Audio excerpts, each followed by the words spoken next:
I thought it was just data mining by another name. Pat Finerty from SAS Canada is here to disabuse me of that notion. Pat, thanks for coming by. Thanks for having me. Back when I started covering technology, it was data mining we talked about.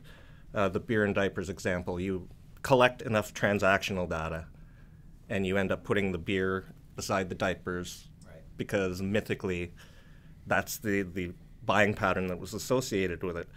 But is it a clear continuum from data mining through business intelligence, through business analytics, through now when we talk about big data analytics? There definitely is a continuum, and data mining hasn't gone away. That example of yours, it's really all about, it's not just beer and diapers, it's any previously unknown relationship in the information that you could use to try and move your business or organization forward. That's still alive and well. But as you mentioned, the continuum has always been about the pursuit of insight to try and improve performance. And, first we found those little gems of knowledge. Next, we tried to predict what any one person was going to do next. Predictive modeling helped us understand how we could segment people and figure out what they'd do next. And then organizations realized it's great to have insight, but you need to act. And so things like optimization and forecasting were brought into the mix so that we could organize the resources to go after the market trends, so we could deal with the real world of constraints using optimization around budgets and channel capacity constraints and the reality that customers don't want to be bombarded with offerings. And so that continuum took us through business intelligence and into more sophisticated advanced analytics. And now the world we're in today, with all the social media and different information streams, we're into high performance analytics, high performance computing, and this whole big data world which everyone is talking about. Okay. And a lot has stayed the same. What's changed? Well, the technology is always changing. What stayed the same is it's all about actionable insights. It's all about relevance to your business objectives. It's trying to gain competitive advantage. That's still the way it is and the way it will remain. But the technology has just moved leaps and bounds.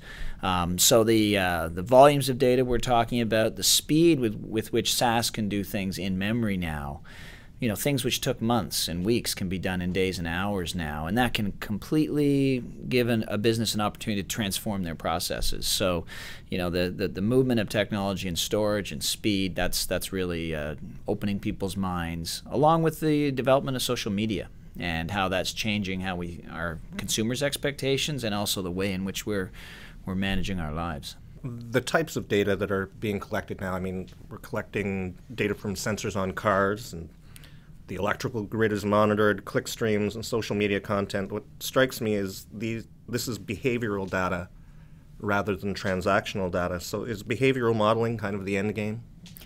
Well, first of all, clients' expectations about how businesses will interact with them expects that they will do things in a relevant way. They expect you to understand what your relationship has been like. And so, yes, it's incumbent on any organization dealing with the consumer that they have insight into their particular behaviors. So that's going to evolve, and the richness has just taken a stepwise increase. You think about behavioral data for a telco 5-6 years ago, it's about voice interaction. Who called who from where and for how long and how many calls. Now, that whole business has flipped to being a data service business, and if I've consumed 500 megabytes of data, have I been gaming? Have I been social networking? Have I been texting? Have I been watching live streaming TV? That's a whole different level of behavior.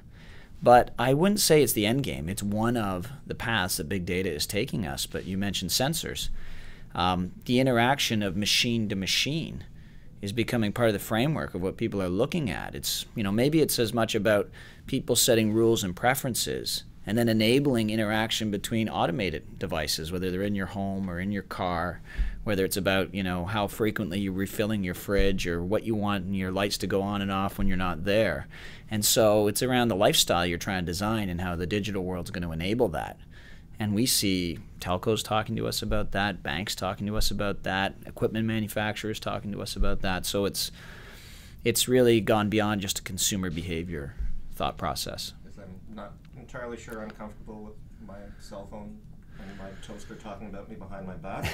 And you're not alone, and that'll be, privacy is a very big issue, and I don't think there's any universal consumer stance. I think there's some people are very intrigued by these possibilities and others are very uncomfortable with them. And I think that's also going to be a challenge for businesses to manage that effectively. Thanks very much, Pat. I appreciate it. Thank you.